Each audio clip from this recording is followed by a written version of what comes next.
Hoje eu gostaria de compartilhar uma palavra com você que se encontra aqui em Atos, no capítulo 12. E essa palavra foi trazida a mim por vários preletores e eu fui me alimentando. E cada vez que eu ia numa igreja, num congresso, aqui mesmo em Lagoinha, e esse texto era pregado, eu prestava muita atenção. Porque quando Deus fala mais de uma vez com a gente, Ele realmente quer que a gente aprenda, não é verdade?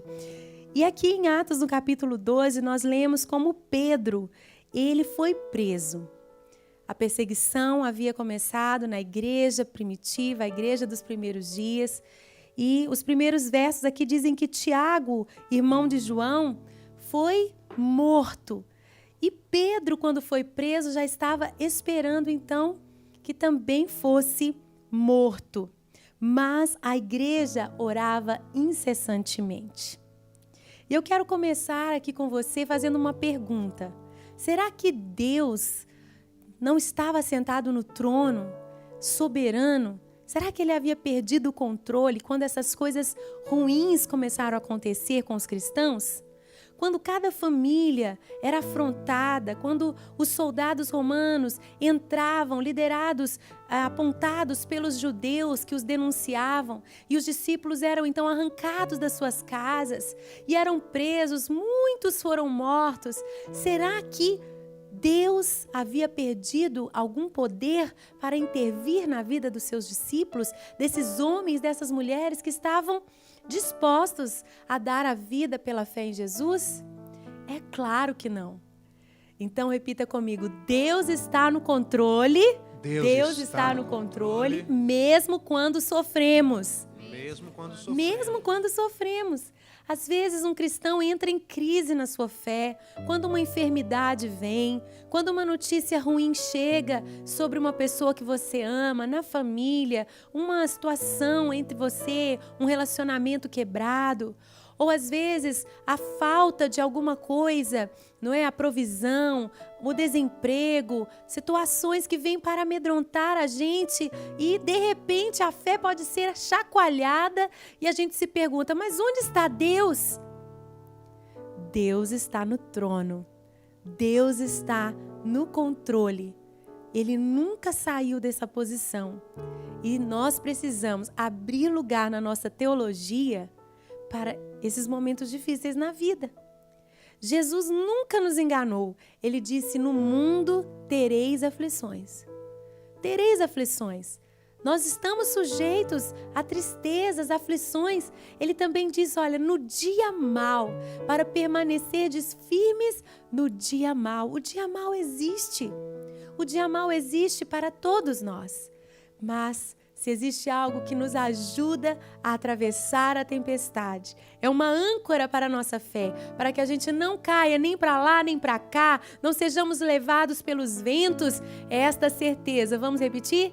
Deus está no controle.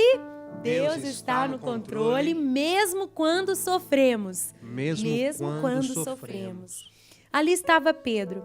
E Atos descreve que 16 guardas estavam cuidando de Pedro. 16 homens o guardavam ali na prisão, acorrentado. E é tão interessante que a gente não sabe quanto tempo Pedro ficou ali no cárcere. Mas a Bíblia diz que na noite anterior ao dia em que Herodes iria submetê-lo a julgamento, na noite anterior, naquele momento final, quem gosta de futebol, né, sabe essa expressão, nos 45, não é isso? Do segundo tempo, nos 45 do segundo tempo, Deus intervém na história de Pedro. Então repita comigo: Deus está no controle. Deus está no controle, mesmo quando parece tarde demais. Mesmo quando parece tarde demais. Você tem essa impressão às vezes de que Deus tem uma paciência, uma longanimidade, uma tranquilidade, né? Você tem aquela conta para pagar e você já começa a orar no começo do mês. Senhor, lembra-te daquela conta. Senhor, eu dependo de Ti. Mas às vezes, né, é na última hora, é na noite anterior que bate a campainha da sua casa e alguém chega e diz, olha, eu senti de deixar um presente aqui para você, não me pergunta por quê. Quantos testemunhos nós temos de livramentos, da intervenção do Senhor, da provisão do Senhor, assim, nos últimos momentos. Então, mesmo quando parece tarde demais, nós podemos ter expectativa de que Deus vai nos atender. Eu me lembro quando eu me casei, logo eu já queria ter filhos, né? O Vinícius, o Daniel, estão aí com o bebezinho em casa, né, Amanda? Tão gostoso. Amanda não está aqui ainda. Né, Marine? Amanda está lá cuidando da Liz, é tão gostoso o bebezinho e tal. E eu já sonhava em ter filhos logo que eu me casei. Mas descobri, então, a infertilidade. E por um ano a gente foi só orando e o médico dizia para esperar um ano antes de começar qualquer tratamento. E logo depois de um ano, começamos a fazer um tratamento e orando, Senhor, Tu és o médico dos médicos, Tu és o médico dos médicos. E depois de tomar hormônios por meses e meses, fazer vários exames, quando o médico disse assim, olha, é a última chance, se dessa vez você não engravidar, nós vamos ter que passar para um tratamento de inseminação in vitro. E aquilo foi um tempo de muita angústia nas nossas vidas. Eu cheguei no final daquele tratamento hormonal e não ovulei, não tive como engravidar. Quando, para nós não tinha mais jeito, no mês seguinte eu engravidei. Então o Senhor, Ele assim, muitas vezes, Ele nos leva a esperar nele, a confiar nele, a entregar a Ele a nossa ansiedade. Nós precisamos crescer, amadurecer nessa entrega, nessa renúncia da nossa vontade, do nosso jeito, do nosso tempo, da nossa maneira. Não é? Se fosse Deus, eu faria diferente. Mas nós não somos. Ele é Deus e nós não. E quando nós temos que esperar no Senhor, confiar no Senhor, nós entramos num novo nível de relacionamento com Ele. E é tão bom quando somos surpreendidos por Deus no final. Quando somos surpreendidos, somos maravilhados por Deus. E aqui está a descrição de como Pedro estava dormindo entre os soldados e o anjo do Senhor repentinamente apareceu. Será que você já está, então, descansando no Senhor a ponto de dormir? Pedro, antes de amanhecer o dia do seu julgamento, da sua condenação, certamente ele seria morto. Ele já estava nesse nível de confiança no Senhor. Seja feita a tua vontade, eu vou descansar em ti. Dormindo, quando de repente, vamos dizer, de repente, né? De repente, diga para alguém aí do seu lado, se você está me assistindo em casa, diga, de repente, o de repente de Deus pode acontecer na sua vida, né, Elias? Não é de repente pode acontecer. Os milagres do Senhor, eles vêm de repente, não é do nosso tempo, não é na nossa hora, não é do nosso jeito, mas de repente nós podemos viver uma grande virada na nossa história. Inclusive é isso que nós esperamos que o Senhor realize na nação brasileira, não no nosso tempo, né? Às vezes nós não estamos preparados, eu acredito, a igreja do Senhor não estava ainda preparada, a nação não estava ainda pronta para viver o melhor de Deus, mas de repente nós acreditamos que o Senhor pode fazer grandes coisas na nossa história. E o anjo vai, cutuca Pedro, levanta Pedro, né? Cutuca aí, Israel tá cutucando a Letícia ali, a Marine. Cutuca o seu irmão, desperta Pedro, faz com que Pedro se vista. Quando ele se levanta, as algemas caem das suas mãos, milagres vão acontecendo e o portão da prisão se abre automaticamente diante de Pedro. E ele começa a andar e passar pelos soldados, passar pelos portões, sem nenhuma dificuldade, sem nenhum empecilho, ao ponto de Pedro nem imaginar, nem acreditar que aquilo era real, parecia uma visão, de tão surpreendente que era o que ele estava vivendo.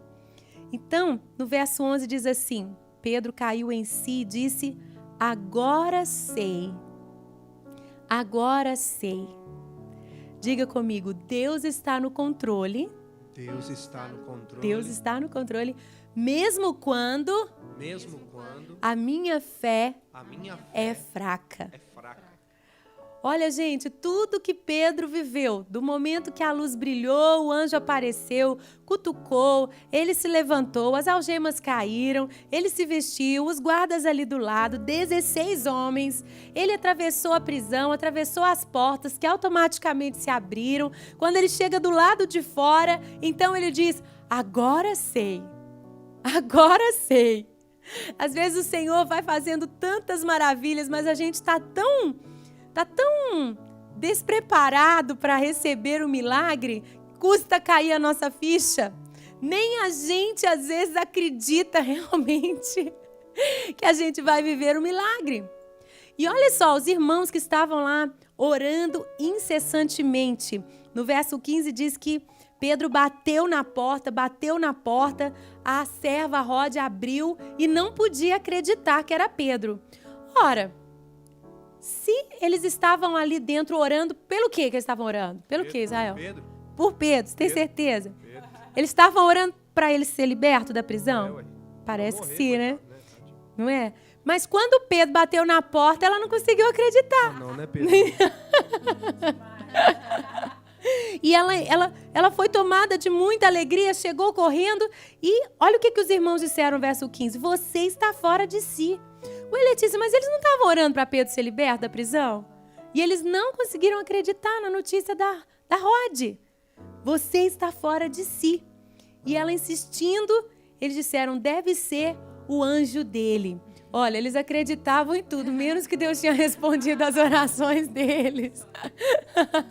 É no anjo, a igreja acreditava, no milagre não acreditava. No Pedro em carne e osso, não.